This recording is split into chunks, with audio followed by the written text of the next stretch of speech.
The Bethesda Fallout disconnect is getting real. Let's check that one out. Salutations, everybody. Salutations, Mr. Matty. You're all doing absolutely excellent. If there was any I'm question doing about excellent. how much this community cares about the Fallout franchise, let it be known that we are still talking about the Fallout Day stream all these weeks later. I mean, think about it. If you have a bad Nintendo Direct, you have a bad Xbox showcase, a PlayStation showcase, we kind of drop our thoughts and move along. But with the Fallout Day stream, it's left a lingering hurt within the community during a time where it was supposed to be really exciting for the Fallout franchise. Like, here comes Season 2, here comes Burning Springs. So why are so many people dissatisfied? I think it's probably because Fallout New Vegas is still the best Fallout, and it's completely fucking broken still. And they haven't made anything better than the completely fucking broken Fallout New Vegas. I would rather fix Fallout New Vegas myself than play any other Bethesda game, really. Like, especially a new one, or even these Bethesda-like clones. Like, nope, I'm out on it. I almost want to play Fallout 4 because the Fallout London mod, but they pretty much just don't allow that. So, like, you gotta, like, revert back your, the updates for the Steam version of Fallout 4 to play Fallout London. Go fuck yourself. It's because at the heart of all of this is a major problem with New Vegas for the win. Hell yeah, man. That literally is my favorite RPG of all time. I'm going to be doing a live stream of Fallout New Vegas here pretty soon. Of adaptability to what their fans actually want. And I'm not talking about just shipping single-player Fallout games, but how they tease them, how they announce them, how they interact with their community. Everywhere I go, from Reddit to YouTube comments to videos like this, there's a sense of dissatisfaction with the franchise despite it being its most popular. The Fallout TV show just last year. Oh, dude. I always forget that the Fallout TV show season 2 is coming out soon. I cannot wait for that shit. Raked in 65 million viewers in 16 days. Fallout 76 saw 1 million unique players across all platforms in a single day around that time, and just recently announced over the summer that the game had... I might watch some of that. I beat New Vegas a few times. Bro, I've beat New Vegas probably like 20 times. Seen over since it came out. 23 million players in its lifespan so far. Meanwhile, that same day last year where we saw 1 million unique players for 76, the rest of the Fallout games accumulated for a total of 4 million other players. The franchise is more popular than ever under Bethesda's tutelage. People are playing, loving, yet also very upset. Why is that? I'm going to get into the real problem today. And I don't think any new Fallout games are going to live up to the hype, especially if it's a launch that's like Fallout 76. Oh boy. Then propose some solutions for Bethesda that don't involve them. Make smaller games, use that retro style. Hey, I got a good example, a really good example. Hang on. It is Fallout. Oh. Fallout Bakersfield. If they go back to something like this with this retro style, I'm tired of everything looking super pretty and like more real than real, you know? I want something with style, something with soul, something that looks interesting and cool. Like, this is just fucking awesome, man. If you can make a Fallout game that's like this, just downsize it. Downsize the fuck out of it. And just make it really cool. Because, like, who wouldn't want this, man? This is, in my opinion, if this was an actual Fallout game, it would destroy the gaming space. And it would probably not even cost much. They could charge, like, $30 for it. And this is a mod. This is a Doom Total Conversion mod. That, when, I don't know when it comes out.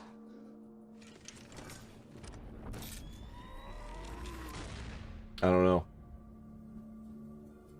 But yeah, there's that.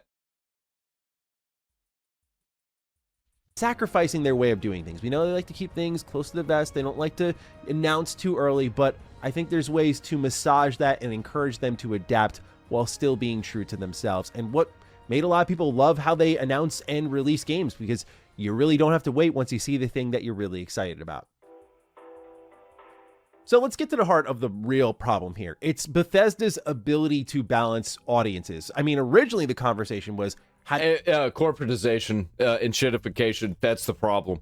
Bounce Starfield and Fallout and Elder Scrolls, but now Fallout has multiple types of audiences within its own general audience. Originally, it was just they're gonna fuck it up. That's what's gonna happen. I think they need to go back to the drawing board on the video games and go back to like Fallout 2, 3, New Vegas era and forget Fallout 4.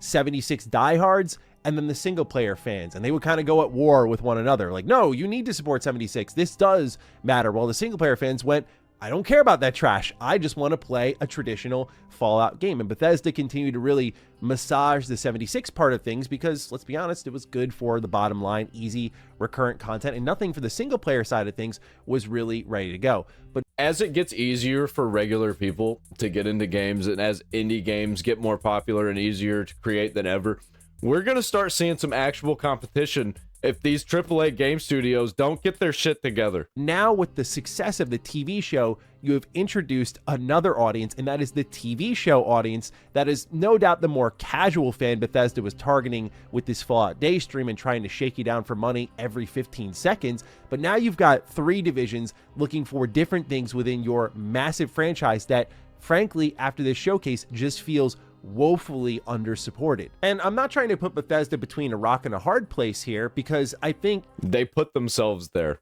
If you're looking at Fallout Day every year, one of these three audiences is going to be let down. And I think especially as of late, the single player audience has taken the brunt of that. 76 is usually pretty... Yeah, the last thing we got was Fallout London, and that was a mod, not anything to do with Bethesda, and you can't even play it. They won't even allow you to play it. You can get it on GOG, by the way. That's pretty awesome. GOG for the win. Readily taken care of, but it's become so bad that Todd Howard has to let people know at the end of the show more is on the way, or they even have to spoil their entire showcase before it goes live, only for people to still end up being angry. And doesn't that say something, though, that for all Bethesda's carefulness, communication, and attempts at transparency, people still walked away pissed? And I find it hard to imagine that all these people, myself included, just want to be pissed, although this is how the internet and people who work within the games industry will just label it. For one, I think Bethesda did, as I've said many times now, a terrible job selling anything new that comes with something like Fallout 4's Anniversary Edition. For all the conversation online Why about is that even a thing? How terrible this game is, it's still... Are we just going to restart the mods again? Like we did with Skyrim? I remember when the Skyrim, and what was it, Skyrim Anniversary or Skyrim Special Edition or something like that, where it just completely replaced the original Skyrim, and there was just an all-new mod set, and all the old mods didn't work. It was so fucking stupid. And a lot of the cool mods from the original Skyrim just, like, never got remade. And it was so sad to see. Popular and loved and played often. Instead of pushing any of the new content coming to the game, they kind of rolled out the same song and dance like, you know, people should just be excited for this thing. And that's not how you overturn an audience that's against the product known as Creations. We've only learned through a Steam update I fucking hate Creations and the Creation Club, all that bullshit. Yesterday that Bethesda is expanding the creation space, which totally changes the scale at which these mod teams can work at. So why aren't you talking about that? I mean, it feels obvious, no? Talk about these creations, talk about the space and how you can afford them to make bigger projects. But that's the problem, no? It feels as if they are very aware in these moments that they are selling us something that they know we will not like and have just kind of accepted that. And I don't think that's how a business should operate around a franchise of this. Why do they do that? Is it to get stragglers? Because they know people are going to play their games anyway? I really don't get it. Or maybe they're doing it because they've got big plans with it. But they always fall through because things change so fast in the gaming industry. I really don't get it, man. And if it all is this obvious and Bethesda isn't doing anything... Actually, I do kind of get it. I think it's probably like 20 people at the top that they all want their own things implemented into the game. And Todd Howard's basically just like, yeah, sure, whatever. Oh, it'll please the investors. Oh, you're wanting this thing in? Okay, yep, we'll do that. Investors are wanting it. Anything about it, then it feels like everything's coming in hot. Just like last year when the next-gen update came in hot and broke the game. And I know you've heard me talk about this a ton lately, and I do apologize for being a little bit redundant, But it's important to get to the heart of that because it then speaks to the broader issue, which is a massive disconnect between Bethesda and their fans at the moment for Fallout. It starts again many years ago. Fallout was always popular enough to demand more. Many, including myself, as you know, were screeching for more, but Bethesda did not oblige. And back then, the ask was much lower. We were like on the Xbox One and PS4, we said, just port these things over. That would be cool. Hey, oh, this new Nintendo Switch is out. Can we get a port for that? Because everything under the sun is being ported to that. It's only in 2026 that... No, actually, we're working on this other thing. We're working on this other thing, so we don't have time, money, or plans to do the thing that you're actually wanting to do. And then they come out with the thing that they've been planning. It's like, hey, guys, we've been working really hard for the past 4 years instead of releasing a new Fallout game on the Creation Club for Fallout 4. Like, what the fuck? Or like this bare bones MMO, Fallout 76. Like, what are you doing? Fallout 4 is coming to the Switch too. As such, because of what I would call negligence, Bethesda... Hey, you guys like Fallout Shelter? Is not ready at a time where plenty of people, primarily single-player fans, long-staying 76 fans, and new TV show fans, are eager for a new Fallout game. But instead, Bethesda celebrated 2 anniversaries by encouraging you to buy stuff. However, again, I've belabored this point enough, so let's move along to my real next one here, which is when I spoke to Todd Howard last year, he said that the show fills the gap alongside 76. And I think this is something fair to say, but it also leaves a large portion of your audience unaddressed. Much like the problem with Creations, 76 shares a similar, albeit not as large-scale issue nowadays, which is that you kind of just can't keep beating people over the head with more and more 76 and hoping that they'll change their mind one day. It's like there are just parts of your fan base that are like, online Fallout isn't for me. I think I'm a great use case for that. I'm a freak when it comes to this franchise. I barely play 76, even though there's new content coming to it frequently. Does that not say something to you? I really like Fallout 3, especially like Fallout New Vegas. Fallout 4 is all right. I usually don't go back to play Fallout 4 unless I'm playing mods. The only reason I'd go back now is to play Fallout London, and I really want to play that, but that's so much work. The Creation Club was such a disappointment, greedy motherfuckers. Yeah, and then they just brought it back and relabeled it, renamed it. So ultimately what this leaves us with is Bethesda deciding what now it's just called Creations is good for a fan base, and their read of it is entirely wrong. 76, even in its best state, does not substitute a Fallout game. For many of us, I think even its most hardcore fans, it is a holdover. The Fallout TV show, even its best state, did not fill the void because guess what the result of that was? It drove us in the millions to go and play the Fallout games every single day afterwards. Yeah, this is the perfect time to be releasing new Fallout games. But instead they're making the show, and then how long is it going to be until the next Fallout game? Are we going to get another season of the show before we get another Fallout game, or even 2 seasons of it? And how long has it been since the first season? Didn't that happen in like 2022?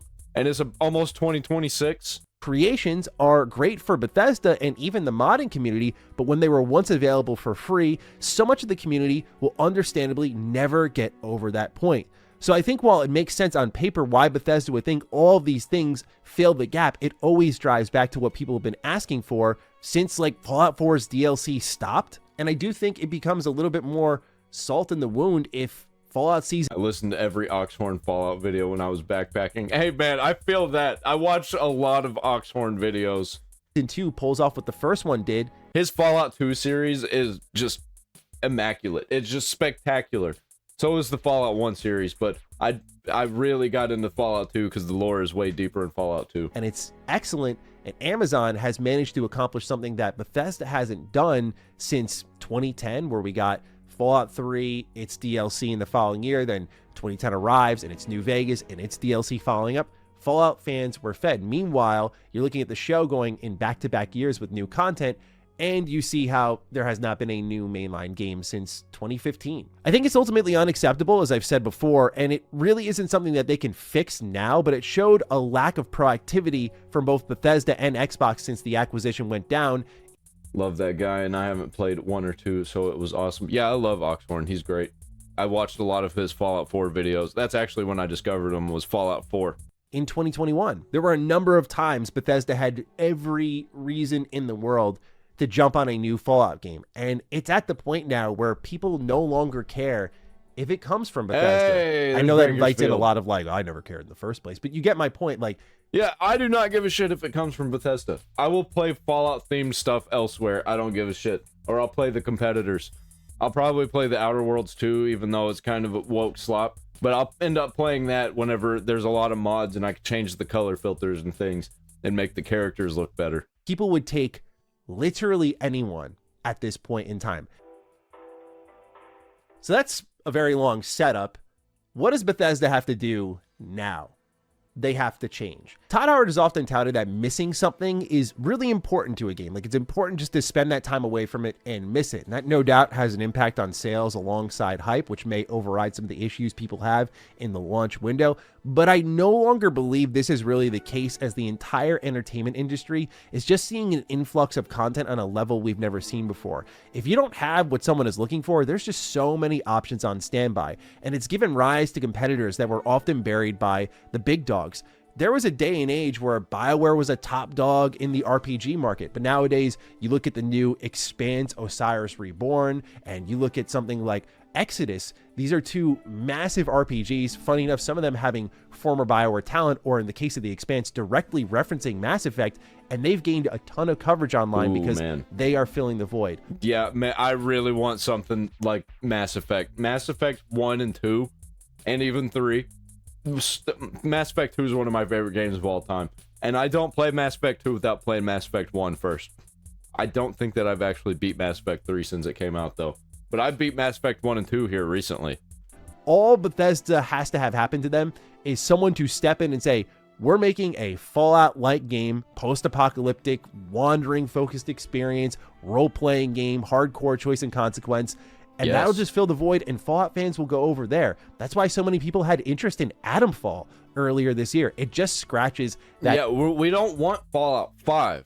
We want a, I don't know, Fallout Cincinnati, or like a Fallout Chicago, or something like that. We want a side game like New Vegas, something small, something literally make it the size of New Vegas. You can even use the same graphics. It does not fucking matter. Itch. So all you're doing by making people wait is leaving money on the table. Now, given Bethesda... Yeah, and it's making it worse with all these games like Avowed and Outer Worlds that are just like putting people off. They really are just looking for that next old school style Fallout game. Is working on Elder Scrolls 6. I understand why their main team would want to... Don't even get me started on Elder Scrolls, man. Prioritize that, because if Fallout fans thought that they've waited a long time, then Elder Scrolls fans might have a thing or two to say about that. But how does Bethesda change? Well, they're known for these tiny windows between reveal and release. Look at Oblivion Remaster as the most recent example of that. It's now a top 10 selling game of the year, and that was a shadow drop. So there's no denying that since Fallout... I love shadow drops. I refunded this game almost immediately, though, because they changed too many things, and I just thought the original looked better. And I've played too many Unreal Engine games, and they all look the same to me. Fallout 4, Bethesda has mastered this, and in spite of all the pessimism surrounding them these days, it does just remind you, when their games finally come out, how many more people are just excited to see them release something when it happens. And I don't think Bethesda takes full advantage of the fact that many people do love them. I know when you type in Bethesda online, you're not going to find anything there. I mean, Bethesda's an incredibly flawed company, especially these days, but they still have IP people deeply care about, and when they do things great, like Oblivion Remastered. I don't care about their IP anymore. I used to deeply care about it. And then Fallout 76 happened. Fallout 4 hurt me a little bit, but I still played the shit out of that game, and I can still play it now because it's incredibly fun. It is a good game. It's just a terrible Fallout game. But Fallout 76, that one hurt. That one hurt me. That one burned me, and I never looked back. Like, I will go back and play Fallout 3 and New Vegas, and sometimes Fallout 4, but that one's not a required play for me. And that's it. I'll go back play Oblivion. I don't even see myself going back to play Skyrim, because that one hurt me on like the re-releases, the amount of times it got re-released. No thanks. I was out on that one a long time ago. Folks have no problem celebrating them, even when that game was really broken. So yeah, the release and reveal window being tight works, but I do think it's time to add a new wrinkle to this formula. And they've broken the pattern before with games like Starfield and Elder Scrolls 6, funny enough. Another early example of Bethesda trying to get ahead of outrage by saying, don't worry, even if you don't like this whole online Fallout thing, we're doing 2 main big single player games that you really want after it. And that's been part of the problem. Bro, when I got into playing 76, first thing that happened, as soon as I walked out, the first character you talked to floated away. Just like the GTA cars float away cheat code style, just like was whoop, and I couldn't get past. I mean, I could have just went on, but as soon as I saw that, and then I just had to keep running because like I wanted something to do immediately. Nope. Nope. For a while now, but this new wrinkle Hopefully or wrinkles I'm going to propose.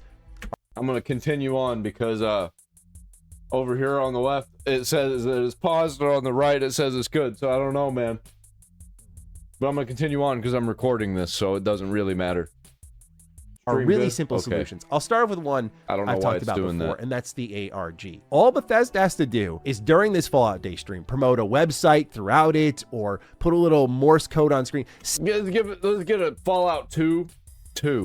Something like that leads you down a rabbit hole of puzzles that ends with something like a message from the Capital Wasteland from Three Dog, or just something that says Fallout 3 Remastered, or it could be music from Fallout 3. It could be anything, but allowing people just to connect those dots would go so far without changing anything, because Fallout is so massive of a franchise that entire channels are built around lore. Yep. Look at Oxhorn, look at Epic Hey. Nate with fan theories I like as Epic well. Nate. I mean, these are entire I think Nuke Snippets is one that I really liked recently.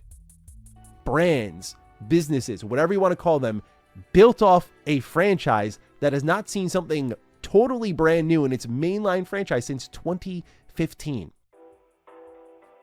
I'm not even known for this stuff, and I even have my own Fallout 4 theories, like suggesting the main character could be a synth, thanks to a conversation with Dima during Far Harbor's 9 years main ago. quest line, and that tracked over 250,000 views when both my channel and the Fallout brand were much, much smaller. You could look at BioWare's 2023 N7 Day, which pulled hundreds of thousands of views on YouTube alone. I don't know if you realize, Bethesda, how much you could do with just even teasing the setting of the next mainline Fallout game. It would fuel the conversation for years. Let's say, Dude, I remember when we had gaming events, and it was like, that was a big part of the culture, was like gaming events, especially midnight releases. Oh, man. we get something that mentions San Francisco as an example. We as a community, no doubt, would unpack that, and then we'd go back to old Fallout games, and we would look for literally any mention of what Fallout has done with San Francisco, just as we did with the replicated Man quest line from Fallout 3 ahead of Fallout 4. It would spark ongoing anticipation without us knowing how it looks, what factions inhabit it, what's going on here, what the main plot is, how open the world actually is, any tech changes or gameplay changes, you know, the things that actually create the hype. A simple ARG could lead to all of this. It's what I call free hype. We know so little and are so excited because finally we're getting something new. It doesn't have to be a release date, year, just a small morsel of an idea. And watch, as there are so many examples out there. Cyberpunk has its own running ARGs. You had Mike Pondsmith mention a city like Chicago, and the internet blew up over like, oh, hold on, what's going on with the next Cyberpunk setting? That's all it takes nowadays. People are way more connected than they used to be. And so I will say it again, Bethesda, if you ever want your boys' help, it's yours and it's free. I will happily do this because I genuinely believe in the idea so much. I also think the Fallout community needs to be thrown a bone, but I believe I can do it in a way, and we release some official patches for Fallout New Vegas on Steam and GOG, and then release some like official overhaul mods. Like, let's get some actual like DLC sized mods for some of these old games, and that will help us pass the time to the next actual real big Fallout game.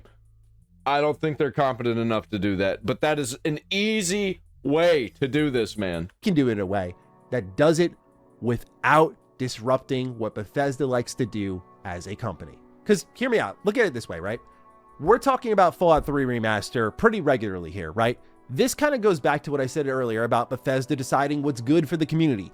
I'm not gonna play that, by the way. It's fine. You can have the Fallout 3 remaster, but like, if you're just gonna reskin it with the Unreal Engine and make it look like the Unreal Engine, I'd rather just go back and play the old one, because I don't want to play another game that uses the Unreal Engine. I'm tired of it. Every single game that I've been playing recently has been using the Unreal Engine, and I'm just completely fucking done with it, man. Every game that I've been out on uses the Unreal Engine. We can pretend that the leaked FTC documents aren't out there. We can pretend that well-known, well-regarded insiders who leaked... Like, at this point, name a game that doesn't use the Unreal Engine or isn't going to be using the Unreal Engine in the future. Like, even Cyberpunk apparently is moving on to the Unreal Engine. Like, Witcher 4, Unreal Engine. Silent Hill F was Unreal Engine. Resident Evil is like the only thing that I can think of that's still using its own engine. Our previous projects like Oblivion Remaster aren't talking about Fallout 3's remaster. We can pretend all that is just not happening. Again, we can just pretend, but that is not the case. And I'm not saying conform and bend to leak culture, but there was a pretty catastrophic, uncontrollable FTC leak. Okay, you don't react to that, but now it's being talked about so much. It's like, guys, just confirming the existence of this thing really isn't moving the needle at all, since we all already know it is real. A great example of Bethesda showing adaptability is when Rage 2 accidentally leaked on Walmart Canada. I covered this one deeply because Bethesda was unbelievable at that time. I don't mean to sit here and go, yay. I played the old school RuneScape here recently, and it was still just as good as I remembered it, man. I didn't play it very long because that shit consumed my life for a long time. Way longer than it should have as a kid. The only thing that got me out of it was when I got an Xbox 360 and started playing Modern Warfare 2 and Modern Warfare 3 and Black Ops and Black Ops 2 and Halo Reach. That one got me. That's when I really started doing the online multiplayer shooters. Marketing, but the way they immediately spun up a campaign off of a Walmart Canada leak and drew... Oh, Rage 2. I remember all the leaks around these games, and a bunch of them ended up it being true. So much attention to Rage 2, which is a game that I couldn't believe existed, but also definitely not a sequel that was like highly sought after. That's the on-the-toes adaptability that Bethesda has really lost in their marketing department, at least in some areas. And at times, it does come across as a fan like they're just being too prideful. Like you have walking in... And they got rid of a bunch of franchises at Bethesda that I really wanted to see more of. Like, I wanted to see more of Prey. I wanted to see more Dishonored. Like, what are we doing here? And when's the last time we got... don't they have control of Wolfenstein now? And they did that game back in the day. What was it called? Wet? Why can't we get more games like that? Are we done with all the side games now? Examples of N7 Day, Naughty Dog's Outbreak Day. They're right there for you to study and unpack. So why are you just ignoring that and trying to do your own thing on your own special day and doing it poorly? And while there is a lack of adaptability, there are some areas where Bethesda is doing a great job in cases like Starfield, where they're responding to concerns. They're trying to be ahead of the ball behind the scenes. Oh man, there's some Starfield mods coming out pretty soon that makes me want to get Starfield and not play Starfield. That Star Wars Genesis mod, oh boy. Hold on, let me go to that real quick, because that really makes me want to get this game. Let's see, what's it? It's Star Wars Genesis Starfield. Because this shit looks incredible. I hope that it's real, but it seems like it is. Now let's just check this out. Because like this shit's crazy, man.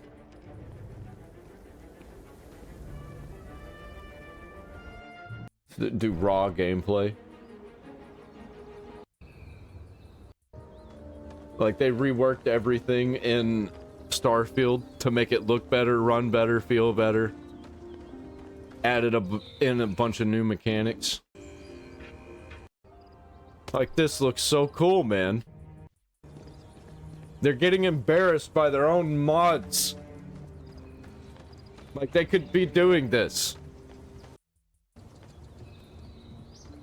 Not even like Star Wars. They could come up with their own thing and it not be Star Wars. But this interests me a million times more than it did actual Starfield. The other fresh. Come back soon. Trying to get to one of the mind-blowing areas.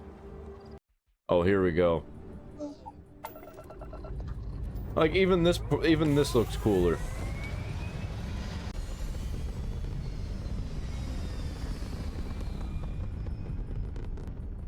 Then you go up into space, and it makes sense to be in space in Star Wars. It's like it reminds me of No Man's Sky a lot.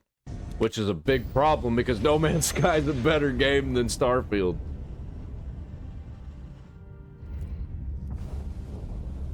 But yeah, you get the idea.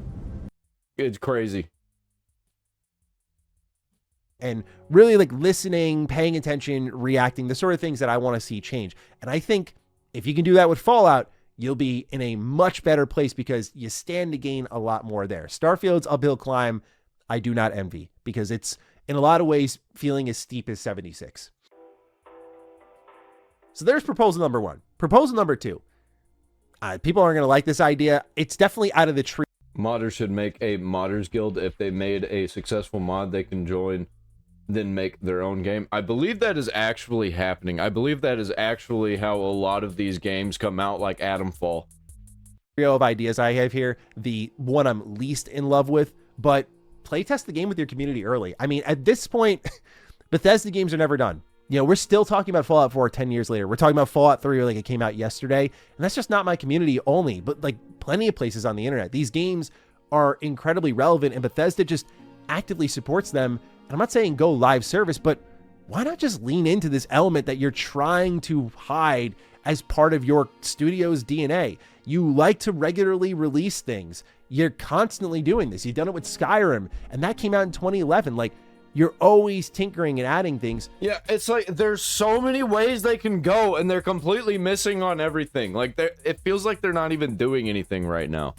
So why not embrace it in one of two ways? Like, I know there are companies like they're going the way of Ubisoft, where they're relying on one release every few years to make them all of their money. And they used to slap out bangers like multiple times a year. Like EA that do insider programs. We saw how that worked out in a really great way for them, where Battlefield 6 turned out awesome because of a lot of player feedback, but also in a weird way, the leaks from that playtest, EA just sort of let fly out into the wind because they were drumming up hype for the game. People went, wait, hold on, this actually looks really good. And it worked in their advantage. So if the Fallout 3 remaster looks awesome, guess what that's going to do? Drum up a lot of hype. Of course, there's also high-profile RPGs like Baldur's Gate 3, which have leaned more into early access, as have many Larian. I think Baldur's Gate 3 is too big. I can't get into it, man. Every time I get into it, I can't finish it because it's just too long, too much to do, too big. Not saying it's bad or anything. It's just I'm glad that I bought it because I'll go back and play it every once in a while. But holy shit, there's so much. RPGs. They usually drop the first act and then just build the whole thing alongside their community. Again, I'm not fully in love with this idea because I'm not a huge early access guy. Like, even with Baldur's, I want to go back and play Baldur's Gate 1 and 2. I feel like it's probably not as big as Baldur's Gate 3 to go back and play those. And I've never played them. I have them, by the way. I do have them. I have a lot of games that are old that I just haven't played, that I got on sale. A bunch of them on GOG. Bunch of DOS games that I want to play. I got Free Space 2. I want to play that one. But I tried to get it to work. I couldn't get it to work. Skate 3, I just waited for that 1.0 release and then started playing. But I think so long as it's not Fallout 76 beta levels of bad and you put out a good, polished product for the playtest that then you can take feedback in and iterate upon and make the experience better. Like, we kind of saw a little bit of that. Yeah, and don't focus on the fucking sunsets like they did with Starfield. It's like, I just want to focus on making it look pretty when you're just standing there for hours doing nothing, just in the world. Who cares? Don't do that. If they're not there, then it doesn't need to be in the game. Like, what are you doing? With Oblivion Remaster, where it's like, hey, That's literally something that Todd Howard said. He's like, I want to make it look nice and feel nice and sound nice and taste nice whenever you're just standing there doing nothing. here it is. Oh, you want new difficulty options? We're on it. Cool. Like, you're already doing these things, so why don't you just publicly lean into them a little bit more? Did you know the ants on the sidewalk have an entire life cycle that they go through? And if you zoom in, you can see every single little detail of the ant. We spent hundreds of hours doing this. Whether it be calling it early access or doing internal play tests with creators and fans alike, like whatever it may be, like lean into that. If you're so afraid of the community's feedback and you're sort of bookending showcases with like disclaimers and whatnot, why don't you just actually work with them at this point? Because you're already doing it with modders. Kinda. Last thing, and this is more like They're doing it with modders that they accept.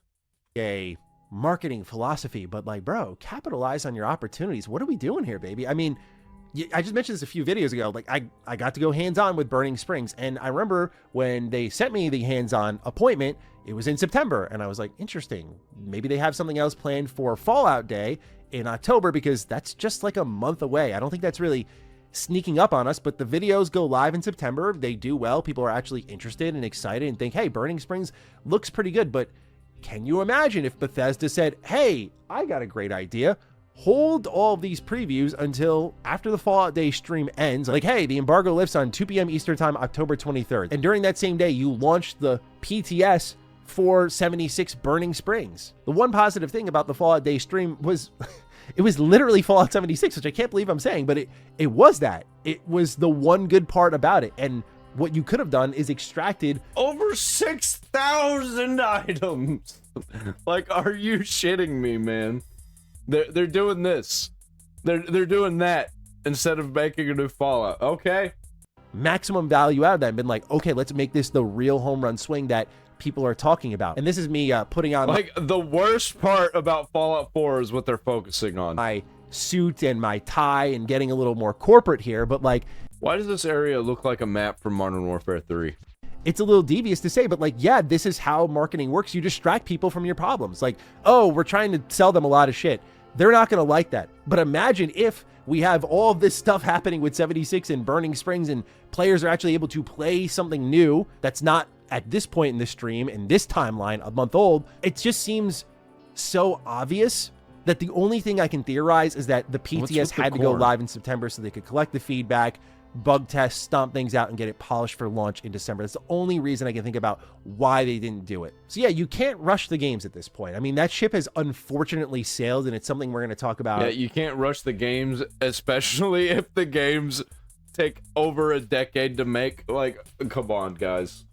Year after year until we finally get a new Fallout game. But I think these are 3 easy ways for Bethesda to solve their problems. Hey, 76 is getting recurrent updates. Lean into that with synchronized timing with like big Fallout events like Fallout Day. If you're going to lean on your... Yeah, it's because they think that they, just like with every corporation, they have to make it bigger and bigger and bigger every new release, and they have to spend more and more and more, and they have to make more and more and more, and if they don't think that that's going to happen, then they just don't do it. And at this point, what's the point of even having a fucking company? Because they're not doing anything. Community, or you're afraid of them, lean into them a little bit more, collect that more deep feedback. But third and finally, my God, you make smaller game, make it look bad, make it look worse than Fallout 4, but better at the same time. Like, put a filter over it, make it all blocky graphics, like retro style. Then you don't even have to work that much, man, and just work on the story and the characters and the actual mechanics. I think I was supposed to do a couple of more videos for my news stories, but I think I'm out on the news stories for now. I want to get into some fun stuff.